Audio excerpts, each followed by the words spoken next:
Então tá. Vamos pôr de pé e fazer uma oração.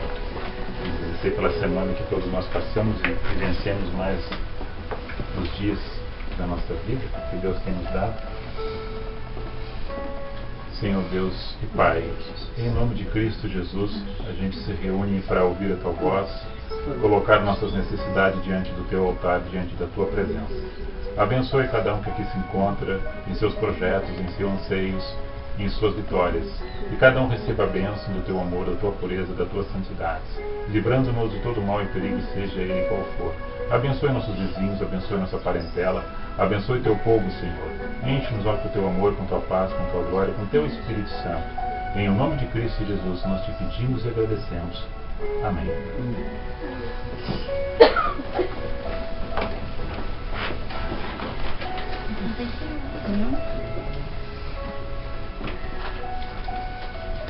Eu separei já aqui para Magda, irmão Celso, para ler a primeira parte, a segunda parte, e você lê a terceira parte. Já separa no Evangelho de Mateus ali, já deixa pronto para ler a tua parte, que nós vamos falar sobre esses assuntos hoje. Você pode ler a primeira parte. Mas o fruto do Espírito é caridade, gozo, paz, longanimidade, benignidade, bondade, fé, mansidão, temperança.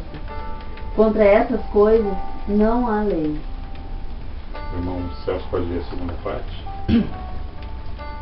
Cristo nos resgatou da maldição, da lei, fazendo-se maldição por nós, porque está escrito: maldito todo aquele que for pendurado no madeiro. A irmã Vislane agora lê a terceira parte. E odiados de todos sereis por causa do meu nome, mas aquele que perseverar até o fim será salvo. Amém.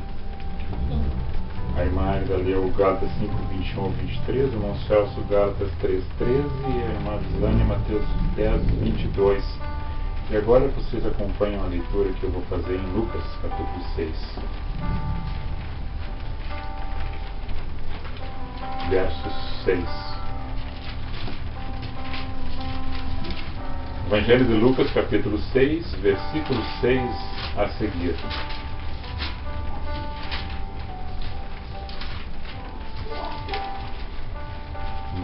No cabeçalho da interpretação da Bíblia que tem, diz assim: a cura de um homem que tinha uma das mãos mirrada. Está relatado também em Mateus 12 e Marcos 3. Lendo então. E aconteceu também em outro sábado que entrou na sinagoga e estava ensinando. Aqui fala de Jesus. E havia ali um homem que tinha a mão direita mirrada. E os escribas, ou seja, os escritores da lei, e os fariseus, ou seja, os doutores da lei, atentavam nele, ou seja, estavam cuidando de Cristo, se ele faria uma cura no sábado, para acharem nele o que acusar. Mas ele, conhecendo bem os seus pensamentos, disse ao homem que tinha a mão mirrada: levanta-te, fica em pé no meio. Levantando-se ele ficou em pé. Então Jesus lhe disse: uma coisa vos hei de perguntar. E todos ficaram quietos. É lícito nos sábados fazer bem ou fazer mal? Salvar a vida ou matar? E olhando para todos ao redor, disse ao homem: estende a mão. E ele assim o fez. E a mão lhe foi restituída sã como a outra. Ficou curado. E todos ficaram cheios de furor, e uns com os outros conferenciavam sobre o que fariam com Jesus. Nos textos que foram lidos nessa passagem que acabo de ler, narra o comportamento do ser humano na sociedade, não diferente daquela época de Cristo, da maneira a qual nos encontramos. Parece que se nós praticarmos o bem, fazer o amor, sem interferência de uma outra questão que seja dogmatizada, que seja colocado como rito, que seja colocado como circunstância que a pessoa tem que fazer somente se estiver assim, da maneira como eu desejo que seja feito. Senão não vale fazer. Jesus sendo o Senhor, e sendo o Senhor da nossa vida, naquela época também era o Senhor, o Mestre, só que eles não viam a Jesus como sendo o Senhor e o Mestre da vida deles. Sendo judeu, vindo para os judeus o não receberam, e João faz uma menção dizendo que todos aqueles que o receberam foi dado poder para que sejam chamados e fossem chamados filhos de Deus, herdeiros e co-herdeiros com Cristo Jesus, o herdeiro do reino dos céus. Então, amados, Jesus entra numa sinagoga. Se nós voltarmos no tempo, era tendas, depois era templos e depois sinagogas. Reunindo-se nas sinagogas os judeus aos sábados para fazer as suas orações, as suas preces e lerem os textos da Torá, da Velha Aliança. Então eles tinham os ritos e queriam obedecer esses ritos. Tinha que ser umas regras obedecidas para poder fazer alguma coisa. Na frente do templo, ou na frente da sinagoga, em suas reuniões, alguns viram que era bom fazer negócio, porque alguém tinha um pecado, como todos nós somos pecadores, e tinha que imolar um animal, e tinha que vender o animal, tinha que comprar um animal para o animal ser imolado. Então já tinha comércio de animais na frente, era pombo, era cabrito, era ovelha, eram reses, que já estavam comercializando para que cada um fizesse a sua imolação, a sua oferta. Mas Jesus estava passando ali, que era o Cordeiro, que é o Cordeiro de Deus, que tira todo o pecado, e seu sangue nos lava, nos purifica de todo o mal. E eles, não entendendo a sua mensagem, procuravam de qualquer maneira pegar ele e levarem preso, e que fosse açoitado e que fosse morto. Era a intenção. E aqui Jesus, vendo nos seus corações as suas más intenções, olha para aquele homem que, com a sua mão mirrada, a sua mão direita mirrada, e segundo os judeus, na sua tradição, aquele homem que tem a mão que é pura, que é sã, sendo o pai, o patriarca, o que vai ter uma prole na sua família, ele abençoava os seus filhos, os seus netos com a mão direita. E a mão dele era mirrada, era seca, era atrofiado, não tinha condições de trabalhar com a mão direita e muito menos abençoar alguém. Ele já era um homem desclassificado, ou seja, para ele talvez fosse um homem amaldiçoado. Para ele não participava dessas reuniões, mas ele entrando nessa reunião, Cristo vê nele a sua intenção de receber uma bênção. E mais de receber uma bênção, Jesus quer praticar o amor. Quer mostrar para as pessoas que o amor quebra todo tipo de rito. Aqui, Jesus dá uma lição para os religiosos, que colocam dogmas e colocam ritos em cima de circunstâncias relativas ao amor a ser praticado. A prática do amor, a prática da solidariedade, da fraternidade, do abraço, do caminhar junto, de sentir as dores, a compaixão, a misericórdia, passa por cima de qualquer questão de rito e qualquer questão que seja dogmatizada pelo homem, que tem que ser assim, se não for assim, as coisas não funcionam. E tu não pode fazer parte do grupo, tu não pode fazer isso, tu não pode fazer aquilo, porque tu não está dentro desse sistema. Jesus está entrando para quebrar todo tipo de sistema religioso. Jesus está entrando numa sinagoga no meio dos religiosos, no meio dos fariseus que conheciam a lei. A lei é mais para que a gente tenha relações entre as pessoas. Jesus não veio para abolir, mas para cumprir, e cumprindo ele na cruz, aboliu a lei para nós. Como eles não entendiam isso, Jesus ainda não tinha sido morto, Jesus ainda não tinha ressurgido dos mortos, ele era o Cristo eterno que estava na pessoa de Jesus como verbo encarnado. E eles não tendo essa compreensão, porque não entendiam. Não era melhor ele ser curado qualquer dia? Jesus quer quebrar esse dogma e vou curá-lo hoje, que é sábado, porque o dia do Senhor é todos os dias. Não tem um dia específico. Santo para Deus é todos os dias. E quem está em Cristo é uma nova criatura, então vive esses dias constantemente na sua caminhada, em seu coração, no seu comportamento diário. Não como uma pessoa fanática dizendo que eu sou assim, eu sou assado. uma semente na pureza e na simplicidade do seu amor, que é a essência pura e verdadeira que brota do seu íntimo, do seu coração, e brota no falar, no caminhar, nos seus gestos, porque agora Jesus está curando no sábado. Eles não se importavam com a bênção que aquele recebera da cura. Não se importava que de repente alguém estava recebendo um cobertor. Não se importava se alguém estava levantando a sua cama e caminhando, carregando ela debaixo do braço. Não se importava se alguém estava recebendo a visão que era cego. Não se importava se o paralítico estava levantando do seu leito ou se o morto era levantado do seu jazigo. Não. O importante era que se cumprisse a lei, mas não a bênção que o outro recebera. O importante era ser assim como eles queriam que fosse, dominados por uma lei, por um sistema religioso. Então Jesus veio para quebrar tudo isso, todos esses ritos, todos esses dogmas de religiosidade. E na sua pureza, na sua verdade, na sua essência, no seu amor, ele entra e manda ele ficar em pé. Ele fica em pé, homem. Quem fala contigo é o Mestre. Quem fala contigo é o Senhor. Quem fala contigo é o enviado, o Messias, o ungido de Deus. Quem fala contigo sou eu, levanta-te. E ele fica no centro. Fica bem no centro, bem no meio, para eles verem o que eu vou fazer contigo. Porque eles têm que verem. São pior que Tomé que anda comigo. Que lá na frente vai ter que ver, ele vai ter que tocar. Depois de eu vir, ressurreto, vai ter que tocar do meu lado para ver e crer. Eu estou anunciando palavras que Jesus falou. E isso, com a mão mirrada, estende a tua mão, não esconde ela. E Jesus, vendo na intenção dos corações daqueles homens maus, que não acontecesse o bem para ele, porque era sábado. E sábado era um dia sagrado para os judeus, até era o dia, o sétimo dia, que era o dia do descanso. O Senhor descansou no sábado, que era o sétimo dia. Nós também descansamos, porque Deus descansou e nós também descansamos. A intenção de Moisés ao escrever que Deus descansara no sábado, como se Deus fosse um homem que respirasse, como se fosse um homem que cansado ficara como nós, de um dia de trabalho, de uma semana de labor. No seu entendimento, Moisés disse: agora o Senhor descansou depois de fazer tudo.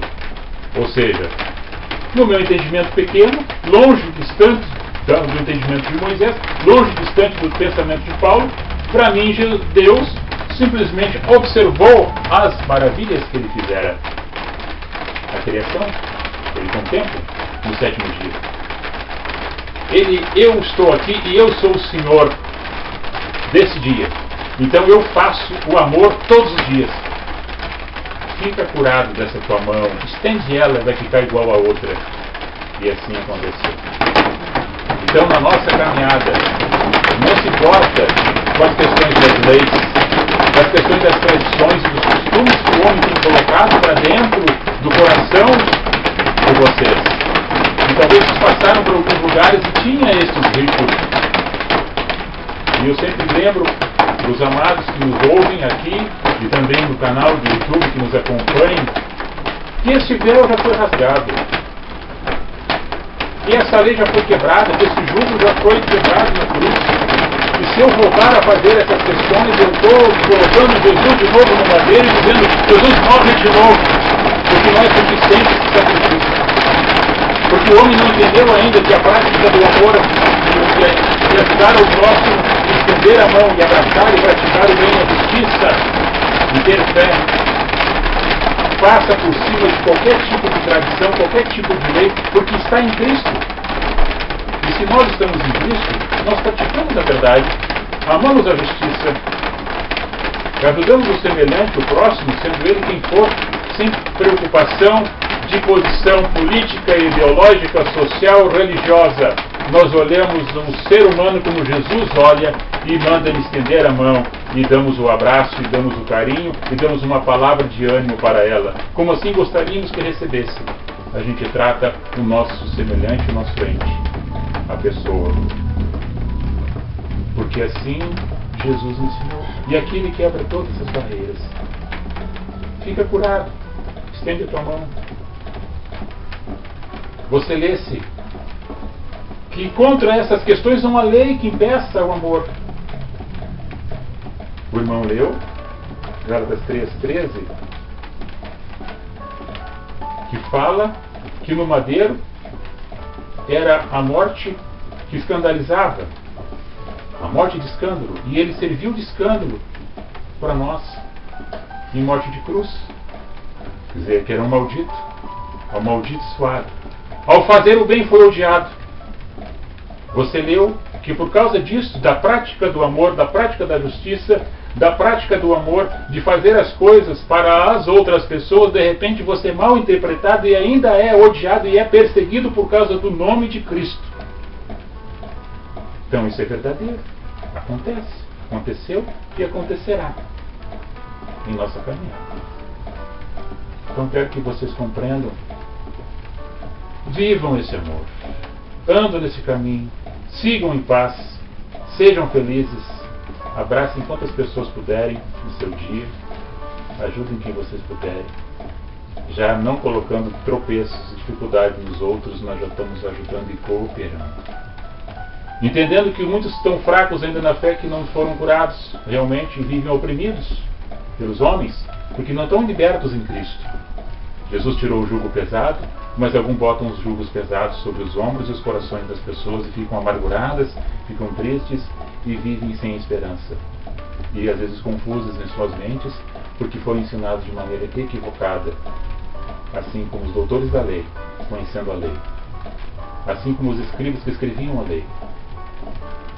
Mas o homem mais simples que estava ali, que era Jesus, o mais humilde, que era Jesus, quis ser notado por eles, e sendo notado por eles, serviu de referência para nós, como homem de amor e de verdade. Mortos estamos com Ele. Agora a gente não vive mais, mas Cristo vive em nós. Amém? Amém. Às vezes, irmão, eu penso assim, a gente, por uma simples ofensa, às vezes o ser humano um mata o outro, odeia o outro.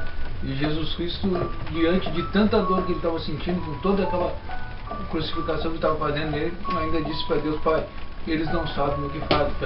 O amor de Cristo é tão imenso, né? É imensurável. Não tem medida, não tem balança que pese, nem vara que faça uma medição exata disso tudo. É enorme este amor. E a gente tem um pouquinho dele, porque se transborda esse amor. Como humanidade a gente fala que temos pouquinho, porque a gente é um vaso pequeno. Estamos amoldoados por suas mãos, a cada momento, a cada instante. Como um vento que bate na rocha, como a água também bate na rocha e vai transformando essa rocha e dá um aspecto diferente com o passar do tempo.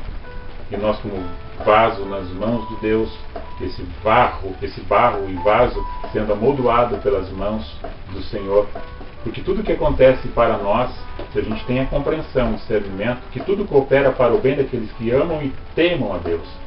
E amando e temendo a Deus, não temor de medo, com medo desse Deus que foi apresentado na velha aliança como um carrasco, não, mas um amor de temor, um amor de filho para pai, ou de filha para mãe, ou de pessoas em relação uma com a outra, esse amor de proteção, esse amor de zelo, esse amor que é imparcial, esse amor que transmite um para o outro a sinceridade, esse amor que não interessa a circunstância, mas ama e quer ser amado. Então tudo isso é compreensível quando é falado, quando é ensinado de uma maneira simples, como o Evangelho do Senhor é simples e verdadeiro. Nada de rito, nada de caixinhas e coisinhas para fazer para chegar a Deus. Como eu falar ali, como se fosse subindo numa torre de Babel para se aproximar-se de Deus. Na sua simplicidade, Deus se exalta e te coloca perto. Fecha a porta do teu quarto, ora em silêncio que Deus te ouve e te atende, em oculto. E daí sempre dizemos: mas eu oro e o Senhor não faz aquilo que lhe peço, mas nem tudo aquilo que tu pede é que Deus vai fazer. Tu não tem um controle na mão, como se fosse mudar o canal da televisão, ou tivesse assim: eu quero chuva hoje, quero sol amanhã. Não está em nossos controles. basicamente nós orarmos segundo a intenção de Deus. Mas como que eu vou orar segundo a intenção de Deus? Porque tu tem a mente de Cristo. Quando tu tiver esse novo nascimento e tiver essa essência de Cristo no teu ser, tu vai compreender como é que deve orar. Isso a gente pode aprender mais na frente também em relação a isso aí. Vamos para a ceia? Vamos agradecer? E vem chuva. Vamos pôr em pé, vamos agradecer.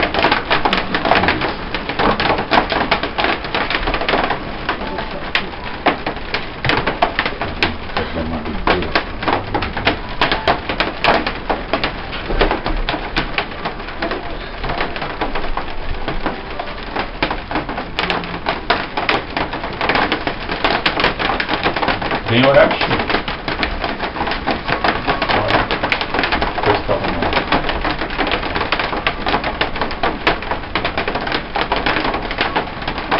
Senhor, nós te agradecemos por tudo, Senhor. Pelo dia, pela noite, pela chuva e pelo sol. Pelos irmãos, pela família, pela paz, pela graça e pela saúde. Pela bondade e misericórdia. Nós te damos a tua bondade, pelo amor e pela graça, Senhor. Nos acompanha sempre, nos proteja. Nos ilumine, dando sabedoria, paciência, fé e esperança em Cristo Jesus. Amém. Passar ali para ser. Amém?